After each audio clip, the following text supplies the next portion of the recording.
with the sound of the alarm ringing. You can start it like you said the alarm is ringing. Instead of that, you make that sound of the alarm ringing, and you just somebody is ringing the doorbell or something. You just tell your husband or the person, and open the door, and still the alarm sound. Oh, it's a alarm bell. It's 6. You can get up like that. It's 6 in the morning. Wow. Will she come today? Will she come today? Oh, like that you can start. And as you are, because it's a non-video, so you can show it that way. So the sounds you can bring as, I think Sarah, somebody said, no, about that acoustics, you can bring those sounds. And you can have the, the difficult to open the tap or to show the. You can say like, yeah, something. You have your utensils and make those sounds. Wish she will come. So many utensils are here. So many. It's a mess. Where is my tumbler? I can't find one glass. Something like that. It makes it very. That irritation comes because you're not even finding one glass because everything is inside the sink. You can set the setting like that. So that way you can start the setting. With sounds you can make the setting, set the setting. Because you can't, because it is you who's telling. It is a first person telling. So you can't say my bedroom looks beautiful or it's a bed. Yes, correct. It's first person. For Kanti, she could set it because it is a forest and she's telling a story. So she's setting the forest, she's setting a place. For you, you have no other thing. You neither can we see you. So we don't even know what it is. So it is only with the sounds and the words you're using. That will emphasis you give. The emphasis you give, the feelings that come out in your words. Yeah, and you can even say, "Oh, that sun! Wow, why is the curtain open? The sun is right on my face. So morning sun is right on your face." So yeah. So exactly how where you are and how you feel. Yeah, so that feeling you can bring. So that is the thing when you are telling with the I. When you are telling how you set the thing is totally different from how I tell a story, like how Kanti says a setting is there. You tell it's a forest or it's a school or even it's a house. But for personal, when I start a story, I have to use differently. Thought process is slightly different. Yes. And that will set the whole thing. Maybe you should try telling a personal story. This we all relate. So for us, the imagination was very easy. We got it. So you didn't even have to tell. So it was like, oh, we understood. So you have to try telling a personal story which you think people would not know, or so there how you set how do you are setting. So that's where your this thing will come. I hope you're all getting the hang of it. So who's for a story that I usually tell that I've been telling her for a long time. It's about this rainbow fish, if you guys have heard about it. It's a story about a rainbow fish. Okay, so I'll try doing it right now. Hello, do you know what I have for you today?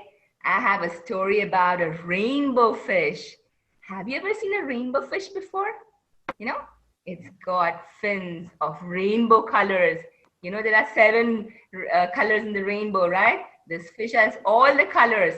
So let's see what this fish has for us today. Let's begin reading, okay? I'll tell you the story now. This is the rainbow fish. The rainbow fish was the most beautiful fish in the sea. There was nobody else as beautiful as this fish. But he never played with the other fish. He always thought, I'm so beautiful. Why should I play with that fish? I'm the most prettiest thing in this sea. Once, a little blue fish asked for one of his shining scales from his body. But the rainbow fish was not too happy and he laughed. Never. You think I'll give you my scale? Never. This is too pretty to give it to you. After that, the other fish around swam away and they never wanted to talk to him anymore. The rainbow fish was all alone. He then went to the starfish for help. He asked the starfish, "Why doesn't anybody play with me? Why don't they like me?" So the starfish says, you know what? I think you should go to the octopus. She is the wisest in the sea. Maybe she has a solution for this problem. Go check with her. The octopus said, he goes to the octopus and the octopus is ready. She knows that he's coming. So the octopus says, you know what you could do? You can give away your shiny scales. I know you won't be as beautiful, but you'll have friends because they want your shiny scales, but they'll have friends. And you know, you'll grow it back again soon within within no time at all. So you'll have friends and you'll also have your scales back. I can't do that, cried the rainbow fish. Suddenly, the little blue fish was back. He said, please, could I have just one tiny scale, the shiny one, please? Well, said the rainbow fish, maybe just one tiny one. It doesn't hurt me, so let me just give it. And the little blue fish got the shiny scale and he was so pleased, and it made the rainbow fish feel happy too because he started playing with the rainbow fish. Soon, all the other fish started swimming to the rainbow fish and they all asked for one scale each.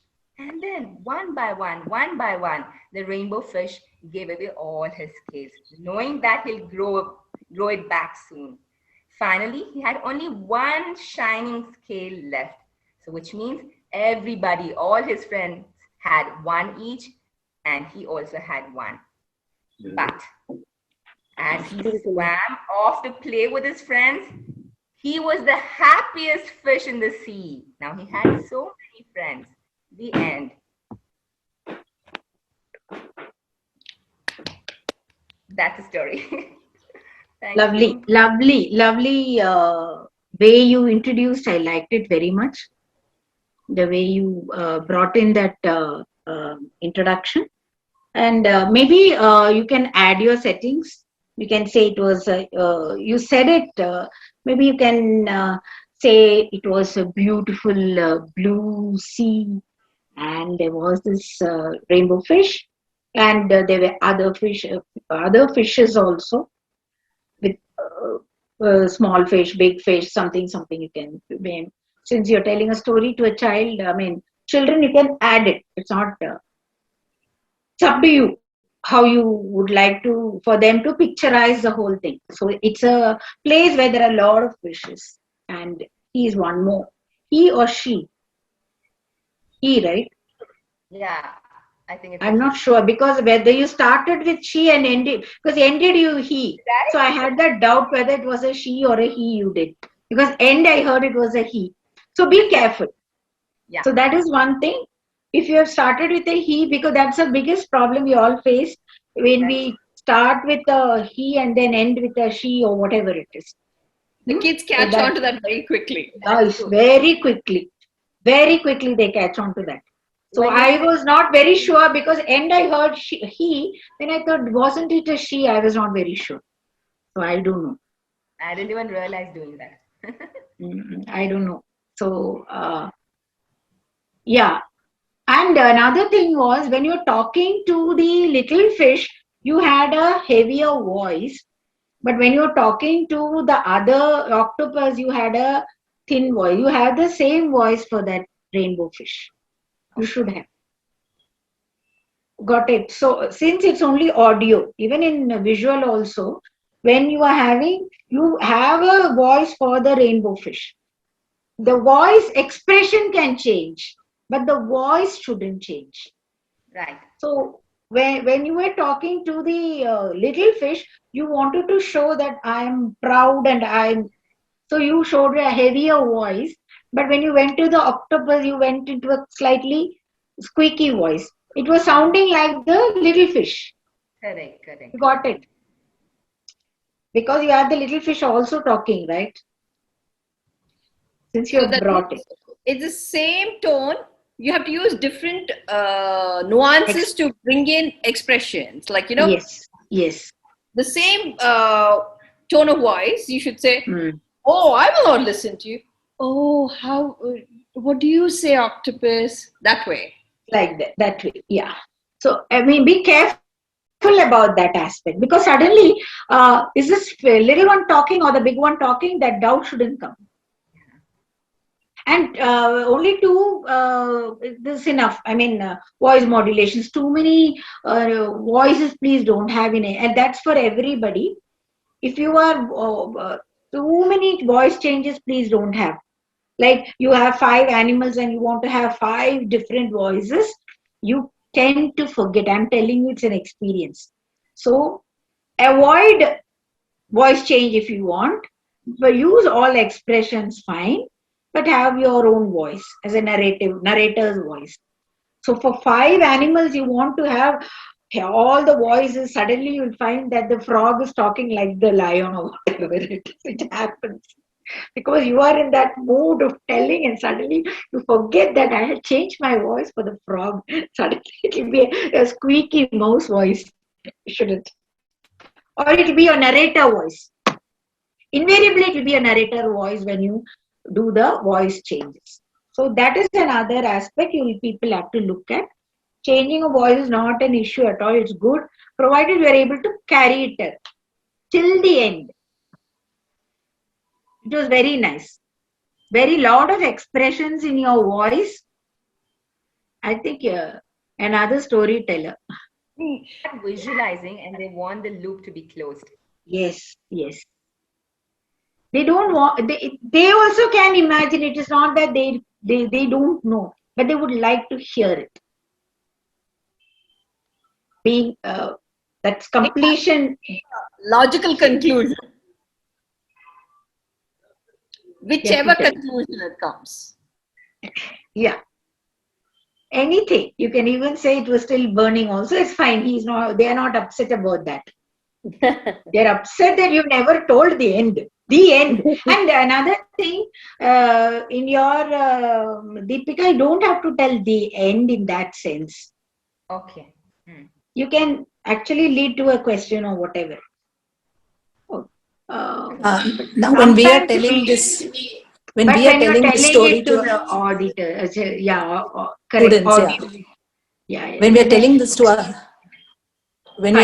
to our students, do we ask them to then return, act it out, or how does it work? Pardon, I didn't get you.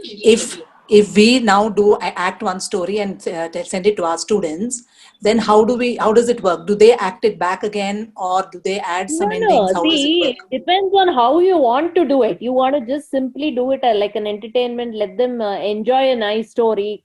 You can leave it at that. Only for that. Or you No, can I thought for that. making them use. No, that's what. Use So English. there is no specific, this is the way you need to do. So either you can convert that into why don't you tell this story to me? I told you this story. Or why don't you retell this story, or tell me some other story? That's also fine.